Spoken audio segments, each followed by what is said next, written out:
인생을 살면서 실패를 해보지 않은 사람은 없을 것입니다. 우리가 살다 보면은 크고 작은 실패를 경험하게 되어지는데, 실패를 원하는 사람은 한 사람도 없지만 살다 보면 누구나 실패를 겪을 수가 있다는 거예요. 이 실패는 고통스럽고 때로는 수치스럽기도 하고요, 우리의 마음에 깊은 상처를 남기기도 하는 것입니다. 특별히 신앙 가운데서 겪게 되어지는 실패는 우리에게 더욱더 깊은 후회와 좌절감을 안겨준다는 거죠.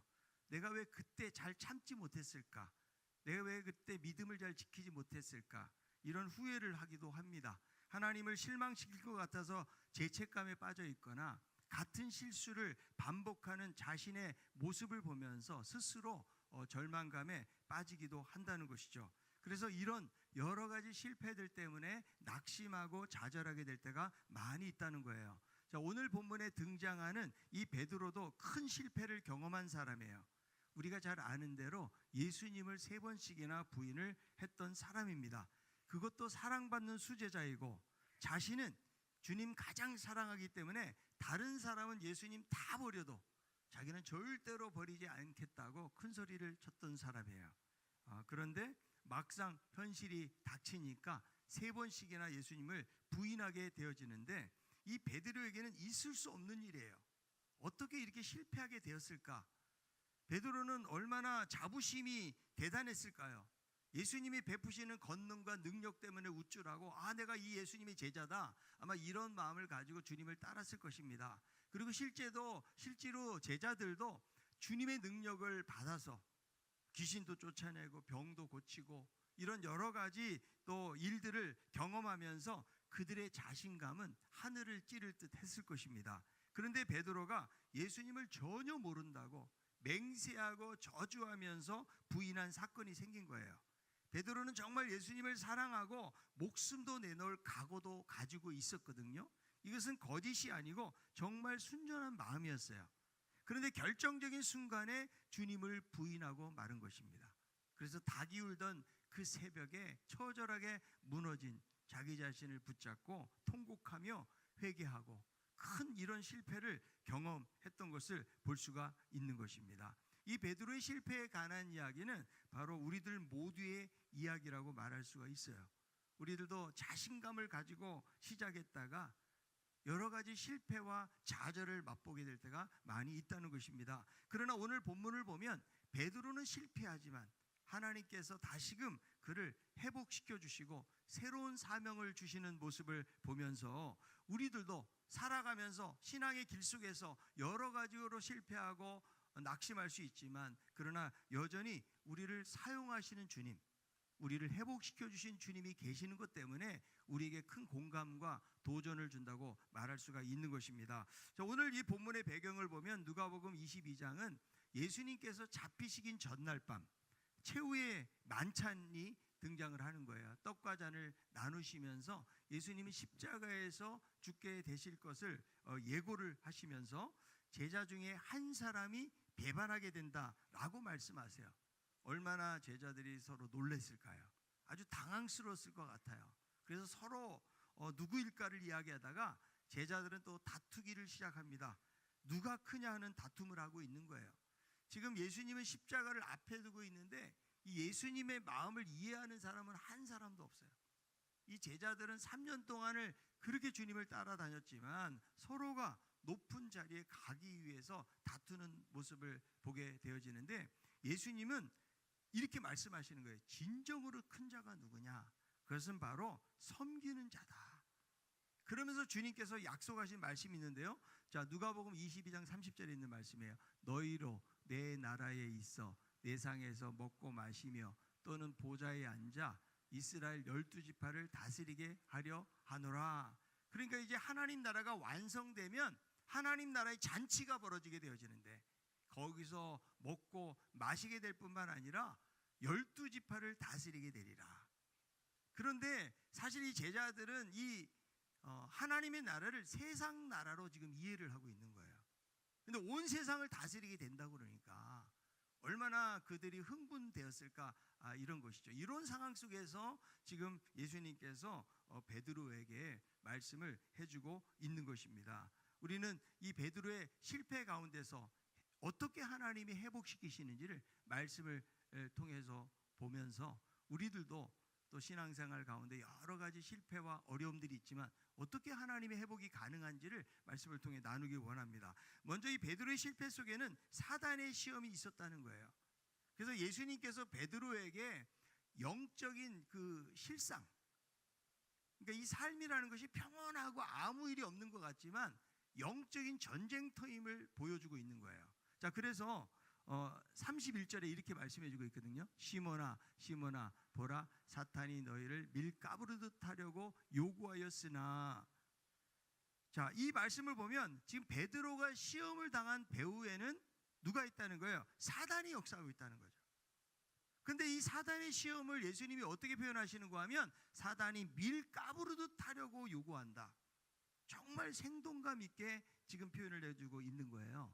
고대 농경 사회에서는 이렇게 추수를 하게 되잖아요. 이 추수한 곡식을 이렇게 치거나 키도리를 가지고 키질을 해가지고 알곡과 쭉정이를 구분하는 그런 작업을 하는 거예요. 이거를 예수님께서 여기다 비유를 하면서 마치 사탄이 제자들을 밀가부르듯이 한다는 말은 무엇인가 하면 제자들에게 심한 시험에 빠뜨리고 그들을 흔들고 떨어뜨리겠다라는 말씀을 하고 있는 것이죠. 그러니까 마치 농부가 곡식을 막 치듯이 지금 사단이 제자들을 베드로를 이렇게 치고 있다는 거예요. 그래서 이런 시험 속에서 베드로가 결국은 예수님을 부인하게 되어지는데 이 사건은 단순히 어떤 실수나 실패가 아니다. 사단의 치밀한 계획 속에서 이루어졌다는 사실을 보여주고 있다는 거예요. 그래서 베드로는 결국 예수님을 부인하게 되어지는데, 자, 예수님께서 베드로에게 말씀하시면서 어떻게 부르십니까? 시몬아 시몬아. 한 번 부르는 것도 아니고 두 번을 불러요. 여러분들이 자녀를 부를 때 한 번만 부르는 것이 아니고 두 번 부를 때는 뭔가 좀 심각한 것이 있는 거죠. 이 베드로라는 이름은 예수님께서 붙여주신 이름이에요. 반석이란 뜻이거든요. 근데 예수님 만나기 전에 자연인으로서 평범한 어부로서 가지고 있었던 이름이 바로 시몬이라는 이름이거든요. 이 이름을 지금 예수님이 두 번 부르고 계시다는 거예요. 저도 이렇게 목회자로 살다 보니까 저는 제 이름보다는 목사님이라는 이름을 많이 들어요. 뭐 정목사, 정목사님, 목사님 이런 말을 많이 듣지 상여가 이런 사람 없더라고요. 근데 지금도 친구들을 만나잖아요. 제 이름을 부릅니다. 고등학교 때 친구, 또 대학 제가 입학했을 때 80년대 만났던 그 친구들은요, 지금도 이름을 부르는 친구들이 많이 있거든요. 근데 제 이름을 들으면 약간 생경한 느낌이 들긴 하지만 그러면서도 그런 추억들이 생각이 나는 거예요. 그들하고 함께했던 과거의 추억들, 옛날의 추억들. 그러니까 예수님께서 사실 반석, 베드로야 부르면 반석이 무너지는 거잖아요. 그러니까 이렇게 넘어질 수밖에 없는 인간의 연약성을 생각하면서 처음에 예수님께 부름받을 때의 그 이름, 그 처음의 이름을 예수님께서 두 번 부르시면서 말씀하고 있는 것이죠. 그래서 사단은 베드로를 지금 제자들을 뒤흔들면서 시험을 한 거예요. 그래서 결국 베드로는 멀찍이 예수님을 따라가서 어디까지 가요? 대제사장의 뜰까지 따라갑니다. 그런데 거기서 여종 앞에서 3번이나 예수님을 모른다고 부인하는 그런 치욕적인 실패를 하게 되어지고, 닭이 울자마자 예수님의 말씀을 생각하면서 밖에 나가서 심히 통곡하게 되었다. 사실은 이 베드로에게 있을 수 없는 일이에요. 너무나 마음으로 원통하고 막 생각만 해도 치가 떨리는 그런 사건이라고 말할 수가 있는 건데요. 그래서 베드로는 닭고기를 제일 싫어해요. 그러지 않겠어요? 닭 소리가 나면 막 그때 일이 떠오를 것 같아요. 그래서 막 닭살이 돋으면서 아마 닭고기도 안 먹었을 거로 저는 예상을 합니다. 그래서 그런 사건을 이제 경험하게 되었는데요. 자, 우리가 살아가는 이 시대도 마찬가지예요. 우리 눈에는 보이지 않지만 매우 현실적인 전쟁터 한가운데 있다라고 성경은 우리에게 알려주는 거예요. 자, 이 시대는 기술이 발달했어요. 정보가 넘치고 삶이 편리해졌지만 동시에 인간의 내면은 점점 피폐해지고 있다. 왜 그럴까요? 사단은 시대를 따라서 전략을 바꾸는 거예요. 여전히 여러 사람들을 미혹하고 있다는 거예요. C.S. 루이스는 스크루테이프의 편지에서 사단의 가장 큰 전략 중에 하나가 무엇이라고 말하는가 하면 자신의 존재를 사람들이 믿지 못하게 만든다는 거예요. 자, 현대인들은 사단의 존재를 알지 못해요.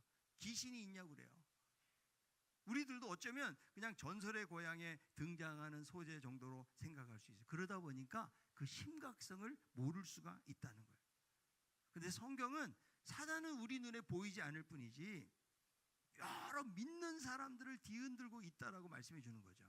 그래서 베드로전서 5장 8절에 이렇게 말씀합니다. 근신하라 깨어라 너희 대적 마귀가 우는 사자같이 두루다니며 삼킬 자를 찾나니. 대적 마귀가 우는 사자처럼 마치 먹잇감을 찾기 위해서 으르렁거리면서 사자가 먹잇감을 찾듯이 그렇게 막 돌아다니고 있다는 거예요. 이게 우리는 보이지 않다 보니까 잘 깨닫지 못하지만요, 지금 베드로는 과거에 자기가 당했던 그 시험, 사단이 막 밀 까부르듯이 자기를 뒤흔들었던 시험을 생각하면서 근신하고 깨어있으라. 베드로전서 4장 7절에도 뭐라고 말씀하세요? 만물의 마지막이 가까웠으니 정신을 차리고 근신하여 기도하라. 과거의 이런 사건들을 생각하면서 베드로가 그런 말씀을 주고 있다는 거죠. 우리들도 근신하고 깨어있지 않으면 얼마든지 넘어질 수가 있다는 거예요. 지금 베드로는 3년 동안 예수님 따라다니면서 예수님으로부터 제자 훈련을 받았어요. 그런데 사단의 시험에 그만 넘어질 수밖에 없었다는 거예요. 자, 우리가 살아가는 시대는요, 사단의 시험이 얼마나 교묘하고 다양한지 몰라요.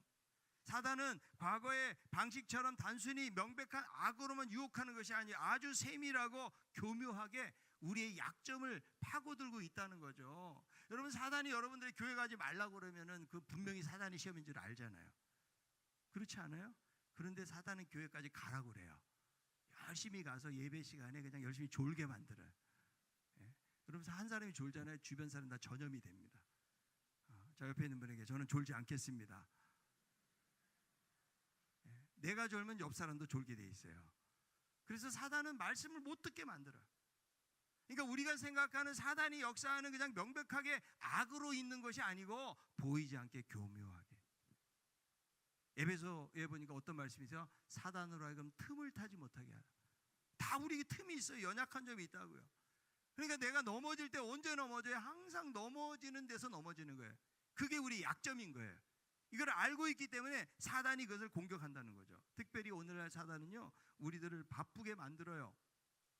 무슨 악을 행하라고 하는 것이 아니고 바쁘게 만들어요. 많은 일과 정보 속에 휩쓸려 가지고 정신없이 살아가면서 하나님과의 관계를 멀게 만드는 거예요.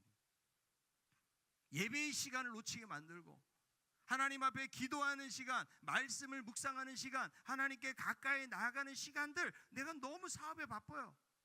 돈을 잘 벌어요. 내가 너무 분주해. 너무 할 일이 많아요. 그러면서 하나님과의 관계를 멀어지게 만들면서 우리의 영혼을 약하게 만들고 있다. 사단은요, 편리함과 쾌락을 추구하게 만드는 거죠. 우리가 얼마나 많은 기술과 물질적인 풍요를 누리고 있잖아요. 그런데 사단은 이것을 이용해서 우리에게 무엇을 심어요? 욕망을 심어줘요. 탐욕을 심어줍니다. 그래서 더 많이 갖게 하고 더 빠르게 더 가지도록. 그러면서도 우리 삶 속에는 뭐가 없어요? 만족이 없는 거예요. 우리가 돈이 많은 사람들은 막 엄청 행복할 것 같잖아요. 그 재벌들이 그렇게 행복해 보입니까? 사회적인 지위로 제일 높은 사람이 얼마나 행복할까요? 대통령, 저는 행복한 대통령을 못 봤어요. 우리나라 대통령들 다 불행하게 시간들을 보냈던 것을 볼 수가 있거든요. 그러니까 세상에 있는 어떤 것도 우리 행복하게 만들어주지 않는다는 거예요. 우리가 육체적으로 탐닉을 하잖아요. 그게 해소가 되는 게 아니에요. 끊임없이 욕망이 우리 인간에게 있기 때문에요, 이것을 자극해가지고 어떻게 만들어요? 우리를 허무하게 만들고 불안하게 만들고 공허하게 만드는 일들을 하고 있다는 거예요. 그래서 아무리 믿음의 사람이라고 할지라도 영적인 시험을 피해갈 수가 없어요. 다윗도 시험을 당했고요, 예수님도 광야에서 시험을 당했는데 우리의 삶 속에서도 사단이 밀 까부르듯 하면서 우리를 막 흔들고 있다. 그래서 우리가 하나님께 쓰임 받을수록 우리의 믿음이 성장할수록 계속 그 믿음은 그 시험은 찾아오는 거예요. 욥을 보세요. 얼마나 정직하고 순전하고 동방에서 가장 부자. 그렇게 돈 많으면서 인격적으로 훌륭하고 신앙생활 잘하고 이거 다 갖추기가 얼마나 어려워요. 너무나 완벽한 사람처럼 보이거든요.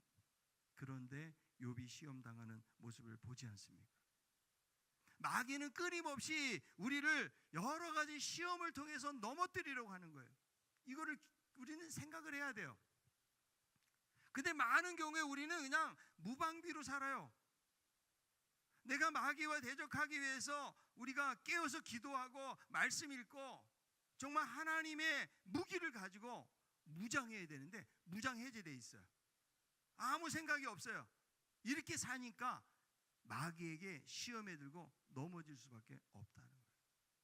많은 사람들이 잠들어 있어요. 영적으로 깨어있지 못해요. 그러니까 우리가 살아가면서도 이것이 사단의 역사인지, 왜 이런 어려운 일이 찾아왔는지, 왜 이런 시험이 왔는지, 왜 이런데 내가 자꾸 넘어지는지 이거 간파를 해야 되는데 그냥 무방비로 살아요. 그냥 교회 가서 예배 드리고 봉사하고 뭐 직장 가고 이렇게 살아요. 그래, 일상 속에 숨겨져 있는 사단의 유혹들을, 미혹 시험들을 우리가 놓치게 될 때가 참 많이 있다는 거예요. 그래서 마귀는 그렇게 속이려고 온갖 계략을 다 짜고 있는데 우리가 정말 말씀을 보지 않고 기도하지 않고 어떻게 우리 신앙이 유지가 되냐 이거예요. 이 베드로가 넘어진 이유가 무엇일까요? 장담을 했어요. 그리고 방심했다는 거예요. 시험이 올 때에 교만하거나 자기 과시는 금물이라는 거예요. 오직 하나님만을 의지해야 된다. 자, 고린도전서 10장 12절에 있는 말씀이에요. 그런즉 선줄로 생각하는 자는 넘어질까 조심하라. 우리들은 약해요. 그래서 시험에 언제든지 노출이 되고 넘어질 수가 있다는 거예요. 그러니까 주님이 뭐라고 말씀하세요? 너희가 시험에 들지 않게 깨어있어 기도하라. 그것이 시험을 이기는 방법이라는 거죠. 그래서 겸손하게 깨어서 기도할 때에 우리는 불같은 시험을 이길 수가 있다는 거예요. 자, 그런데 이런 엄청난 시험 가운데 살아가지만, 그런데 본문이 우리에게 알려주는 그런 놀라운 사실이 있어요. 그럼에도 불구하고 기도하시는 예수님이 계시다라고 성경은 우리에게 알려주는 거예요. 자, 이 시험을 통해서 베드로가 예수님을 3번 부인하고 넘어졌잖아요. 제자로서 정말 큰 실패예요. 자존심이 너무 상하게 된 거예요. 그런데 주님은 이런 상황 속에서 베드로를 위해서 기도하신다는 말씀이 있어요. 자, 누가복음 22장 32절에 있는 말씀입니다. 그러나 내가 너를 위하여 내 믿음이 떨어지지 않기를 기도하였느니 너는 돌이킨 후에 내 형제를 굳게 하라. 내가 너를 위하여 어떤 기도하시는 거예요? 내 믿음이 떨어지지 않도록. 누가? 예수님께서 베드로를 위해서 기도하셨다. 아무리 시험이 있고 아무리 사단이 밀가부르듯 하듯이 그렇게 뒤흔든다고 할지라도, 아무리 무서운 시험 속에서 누가 기도하고 계신다? 우리 주님이. 어떤 기도예요? 내 믿음이 떨어지지 않도록. 자, 지금 베드로를 비롯한 제자들은 이 밤에 전부 다 흔들리고 있잖아요. 그리고 베드로는 3번 부인함으로 사단의 공격이 성공한 듯 했고, 베드로는 닭소리와 함께 그냥 주님을 부인한 것에 대해서 처절한 아픔을 가지고 울면서 기도하죠. 그런데 예수님은 이미 그 전에 베드로의 믿음이 떨어지지 않도록, 믿음이 완전히 없어져서 버려지지 않도록 지켜달라고 지금 주님께서 기도하셨다는 거죠. 그러니까 예수님의 기도가 베드로를 붙드신 거예요. 실패해서 완전히 추락할 수도 있지만 그러나 주님이 붙들으셨다. 자, 가룟 유다는 어때요? 가룟 유다는 예수님 팔아넘겼지만 후회를 했어요. 회개하지 않아요. 결국 자살하지 않습니까?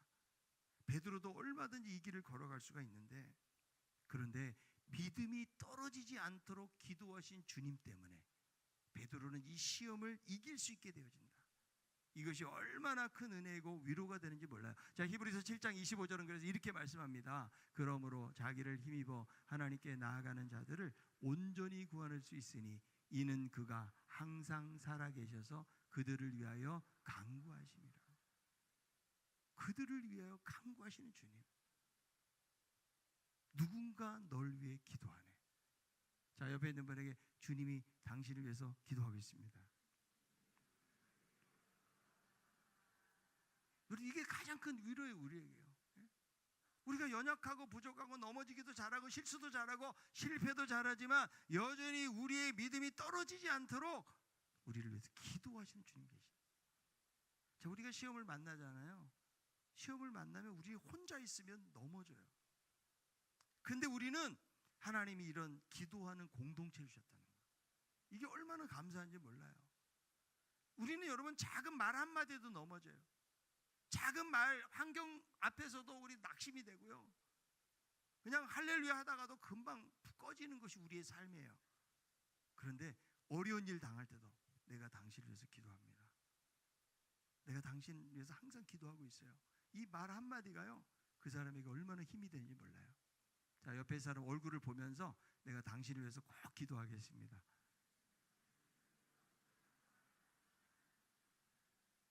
진짜 기도하세요. 말로만 하지 말고. 이게 참 중요해요.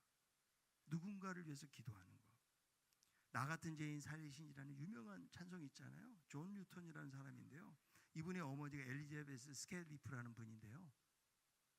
이 존 뉴턴이 어렸을 때 이분 돌아가셨어요. 근데 어렸을 때 항상 존 뉴턴을 위해서 무릎에 앉혀놓고 기도하고 찬송을 가르쳐주고 말씀을 가르쳐주고. 근데 어머니가 어린 시절에 돌아가면서 이 존 뉴턴은 10세 초반에 노예선을 탑니다. 그 얼마나 나쁜 짓을 많이 하고 살았을까요? 그런데 노예선을 타고 배를 타고 가는데 어느 날 폭풍우를 만나요. 그래서 풍랑의 위기를 만나게 되어지는데 그때 어머니가 자기에게 기도해 주었던 하나님의 이름을 기억해요. 그리고 하나님께 기도하는 거예요. 그러면서 그 풍랑 가운데서도 신비한 하나님이 함께 하시는 은혜를 존 뉴턴이 경험하게 됩니다. 그러면서 그는 노예선에서 이제 벗어나서 목사가 됩니다. 그리고요 43년 동안을 복음을 전하는 삶을 살아요. 그렇게 할 수 있었던 이유가 하나님의 붙드심이지만 그의 어머니가 비록 돌아가셨지만 어렸을 때부터 존 뉴턴을 향해서 기도했던 모든 기도가 하나도 땅에 떨어지지 않고 다 응답이 되어지는 거예요. 그 자녀를 위한 기도. 우리들도 여러분 자녀들을 바라볼 때 정말 답답한 일들이 많잖아요. 언제 믿음의 자리에 돌아오고 언제 제대로 자기 갈 길을 갈 것인가. 이게 우리 부모들의 걱정, 고민 아닙니까? 근데 그것을 위해서 기도할 때에 하나님은 때가 되면 분명히 이루실 줄로 믿습니다. 그래서 존 뉴턴 그렇게 노예 데리고 다니며 팔아먹고 이런 나쁜 짓 하던 사람이 목회자가 되어서 복음을 전하는 사람으로 변화되었던 것을 볼 수가 있거든요.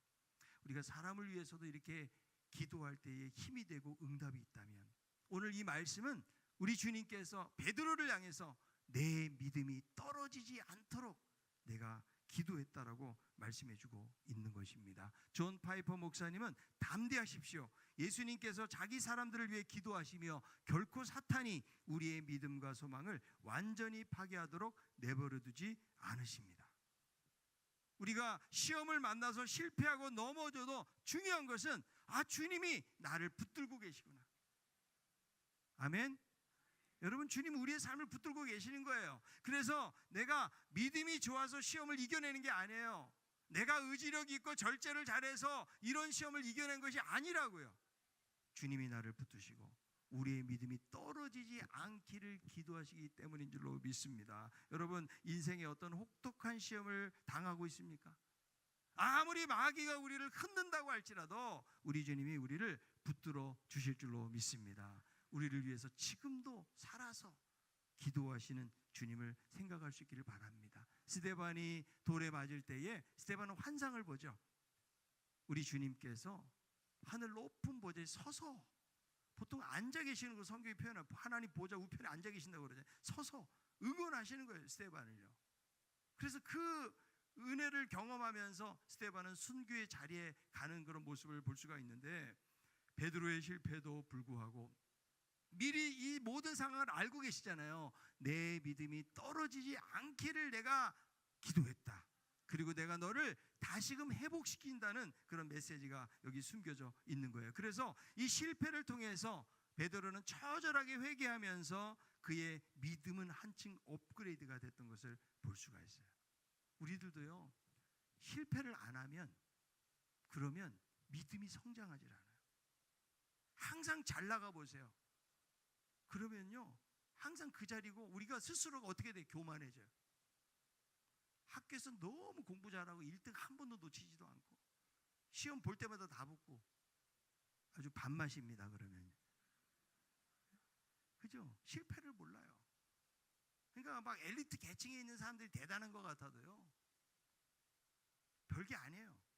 다른 사람의 아픔을 모르고 실패를 몰라요. 그런데 실패해보고 경험해보고 여러 가지 어려운 삶을 겪어본 사람들은요, 그걸 알 수가 있는 것이죠. 그래서 빌 게이츠, 마이크로소프트사의 빌 게이츠 세계적인 갑부잖아요.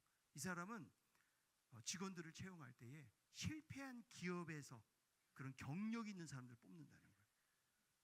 너무 실패를 안 해본 사람은 공부만 잘한다고 되는 게 아니기 때문에, 여러분 우리나라 기업에서도 여러분 뽑을 때 막 좋은 대학 나왔다고 꼭 그렇게 일을 잘하는 게 아니에요. 지금은 무슨 뭐 대학이 중요한 것이 아닌 것 같아요. 그 사람이 얼마나 실력이 있느냐 중요한데, 너무 사회 자체가 그런 막 학력 위주로 가고 이러다 보니까 거기서 양산되는 게 교만한 사람들, 남의 사정을 잘 모르는 사람들, 그냥 세상이 자기를 위해서 있는 사람처럼 여기다 보니까 여러분 사회가 이런 구조적인 문제들을 겪게 될 때가 많이 있거든요. 실패를 해보는 것이 중요하다. 그러니까 실패를 경험한 사람은 더 굳센 믿음을 갖게 되어진다. 그래서 이 베드로도 실패를 경험 후에 하나님께 쓰임받게 되었다는 거예요. 자, 예수님의 경고에도 불구하고 베드로는 실패를 경험하게 되는데, 누가복음 22장 33절 34절 읽어보겠습니다. 그가 말하되 주여 내가 주와 함께 오게도 죽는 데에도 가기를 각오하였나이다. 이르시되 베드로야 내가 내게 말하노니 오늘 닭 울기 전에 내가 3번 나를 모른다고 부인하리라 하시니라. 자, 예수님의 예언에도 베드로는 여전히 장담을 합니다. 내 주님이 함께 하시면 저는 오게도 가고 죽는 데도 갈 수가 있습니다. 그런데 3번 부인해요. 그것도 여종 앞에서 저주하고 맹세하면서. 얼마나 비참한 실패입니까? 불과 몇 시간 전만 하더라도 큰 소리 치던 그가 이 여종 앞에서 예수님을 배반하는 거죠. 그래서 뼈저리게 절망했는데, 이것이 바로 인간의 연약성이고 우리들의 모습이라는 거예요. 그런데 베드로가 이런 처절한 실패로 모든 것을 끝내지 않아요. 왜냐하면 주님이 실패 가운데서도 기도하고 계셨기 때문에. 그래서 오늘 이런 말씀이 있어요. 너는 돌이킨 후에 내 형제를 굳게 하라. 여러분, 이것이 은혜예요. 우리를 붙드시는 은혜. 베드로는 배반과 회개 경험 이후에 신앙이 굳건해져서 초대교회를 이끌어가는 위대한 하나님의 사람으로 쓰임받는 모습을 볼 수가 있어요. 주님은 완벽하고 유능한 사람을 쓰시는 것이 아니에요. 실패를 경험하지만 하나님의 은혜와 능력을 믿고 하나님을 의지하는 자를 하나님은 사용하실 줄로 믿습니다. 베드로가 실패하지만 예수님의 기도와 예수님의 시선이 베드로를 결코 포기하지 않으셨다. 그래서 요한복음 21장에 예수님이 오셔서 말씀하시잖아요. 요한복음 21장 17절에 있는 말씀이에요. 3번째 이르시되 요한의 아들 시몬아 내가 나를 사랑하냐 하시니, 주께서 3번째 내가 나를 사랑하냐 하심으로 베드로가 근심하여 이르되 주님 모든 것을 아시오매 내가 주님 사랑하는 줄을 주님께서 아시나이다. 예수께서 이르시되 내 양을 먹이라. 예수님께서 실패한 베드로를 찾아오셔서 아침 조반을 아주 생선가스로 맛있게 준비해 주시고 질문을 하시는데 한 번도 아니고 3번씩이나 하세요. 3번 부인했잖아요. 3번씩이나 하시면서 뭐라고 말씀하시는 거예요? 이제 다른 형제들을 굳게 세우는 일을 해라. 실패를 경험했기 때문에 이것을 바탕으로 겸손하게 양들을, 동역자들을 세우는 일을 할 것을, 새로운 사명을 주시는 모습을 볼 수가 있는 것입니다. 지금 실패 때문에 낙심한 분들이 계십니까? 베드로처럼 신앙의 실패, 제 실패를 경험했습니까? 스스로를 자책하면서 주님께 나아가기를 주저하고 있는 분은 없습니까? 오늘 주님이 베드로를 다시 일으킨 것을 기억하세요. 실패 자체보다 주님의 은혜가 더 큰 거예요. 수치스러움보다 주님의 은혜가 더 큰 거예요. 큰 제약보다 주님의 은혜가 더 크고 실패보다 주님의 은혜가 더 큰 것입니다. 그래서 주님은 실패한 베드로를 어떻게 대하십니까? 그를 다시 회복시켜 주시는 거예요. 이게 여러분 주님의 긍휼이에요. 저는 이 말씀을 준비하면서 이런 생각을 해봐요. 우리가 베드로처럼 3번씩이나 부인한 사람이 있을까? 여러분 부인하십니까? 당신 교회 다닌다 그러면 저는 절대 모릅니다 이러는 분 계세요? 그러니까 베드로가 훨씬 잘못한 거예요, 우리보다요. 물론 여러 가지 상황, 어려운 상황이 있었지만 우린 이렇게 3번씩이나 부인한 사람은 없다는 거죠. 그런데 부인하고 맹세하고 저주까지 했던 베드로를 예수님께서는 다시 받아주셨다. 이것이 바로 주님의 사랑과 긍휼이라는 거예요. 우리 하나님은 실패한 자를 결코 외면하지 않으세요. 다시금 회복시켜 주신다. 하나님의 은혜는 실패한 자를 결코 포기하지 않는다. 세상은요 실패하잖아요. 그 사람 낙인 찍어요. 그리고 버립니다. 그러나 우리 주님은 실패한 베드로를 버리지 않으세요. 돌이킨 후에 그를 하나님 나라를 위해서 사용하시는 거예요. 자, 우리들도 살면서 여러 가지 실패를 경험하고 베드로처럼 하나님의 말씀대로 순종하지 못하고 불순종하고 입으로는 배반하지 않았지만 우리의 삶 자체가 하나님을 배반하는 그런 삶으로 살아갈 때가 참 많이 있어요. 그래서 우리 자신을 바라보면서 참 초라하고 부족한 내가 과연 무엇을 할 수 있을까 이런 생각을 하며 살아갈 수가 있지만 실패한 베드로를 붙드신 주님은 우리 한 사람 한 사람을 붙들어 주시고 돌이킨 후에 형제를 굳게 하는 그런 귀한 일에 우리 한 사람 한 사람을 사용해 주실 줄로 믿습니다. 이런 좋은 글이 있더라고요. 하나님이 그대와 함께 계시지 않습니까? 병들어도 괜찮습니다. 하나님이 그대를 돌보고 계시지 않습니까? 괴로워도 괜찮습니다. 하나님이 그대를 붙들고 계시지 않습니까? 죽어도 괜찮습니다. 하나님이 그대에게 영생을 허락하지 않으셨습니까? 왜 성공하려고만 하십니까? 왜 건강하려고만 하십니까? 왜 즐겁게 살려고만 하십니까? 성공하면 하나님이 그대와 함께 하시고 실패하면 하나님이 그대를 버리셨다고 생각하십니까? 건강하면 하나님이 그대를 돌보시고 병들면 하나님이 그대를 돌보시지 않는다고 생각하십니까? 성공하느냐 실패하느냐가 중요하지 않습니다. 건강하느냐 병드느냐가 중요하지 않습니다. 내가 사느냐 죽느냐도 중요하지 않습니다.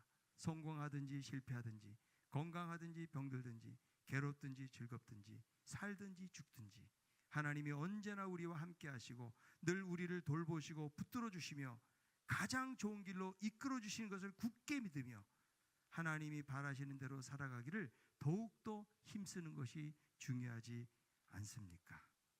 여러 가지 시험 속에 있는 베드로를 다시 붙들어서 사용하시는 하나님께서 우리들도 어쩌면 실패한 아버지, 실패한 엄마, 실패한 남편, 실패한 아내의 모습일 수 있어요. 우리가 직장 생활하다가 사업하다가 실패할 수 있어요. 그러나 하나님은 우리의 믿음이 떨어지지 않기를 기도하시고 우리를 통해서 하나님의 큰 일을 이루시기를 원하신다는 사실을 오늘 말씀을 통해서 발견할 수가 있는 것입니다. 하나님은 우리 한 사람 한 사람을 사용하기를 원하세요. 내가 나이 이렇게 들었는데, 내가 병들었는데, 내가 이런저런 약한데.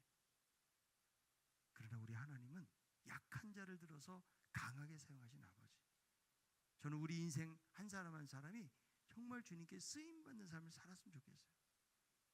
베드로가 정말 주님께 붙들리지 않았다면 그는 그냥 평범한 갈릴리 어부로 일생을 마친 거예요. 근데 하나님이 그를 붙들었을 때에 수많은 형제들을 세우는 그런 회복시키는 그런 위대한 하나님의 일꾼으로 삼으셨잖아요. 우리들도 하나님께 쓰임받지 않는다면 그냥 평범하게 사는 거예요. 이 광명에서, 이 금천구에서. 그러나 하나님의 계획은 여기 있지 않아요. 여러분 한 사람 한 사람을 통해서 세상을 치유하고 회복시키는 일을 하기를 원하시고 다른 사람을 변화시키는 일을 하기를 원하시는 거예요. 우리가 스스로 생각할 때는 초라하고 실패하고 자책할 수 있고 부족한 것들이 많이 있지만 그러나 실수한 베드로를 사용하신 주님께서는 우리들 한 사람 한 사람도 그렇게 쓰실 줄로 믿습니다. 하나님, 내가 하나님께 쓰임받는 인생 되기 바랍니다. 내가 이웃들을 위해서 살게 도와주시고 나라와 민족을 위해서, 세상 열방을 위해서 정말 하나님께 쓰임받는 그런 믿음의 삶을 살기를 원합니다. 이렇게 다시 한번 다짐하고 우리를 회복시켜 주신 주님께 가까이 나아갈 수 있는 우리 모두가 다 되시기를 바랍니다.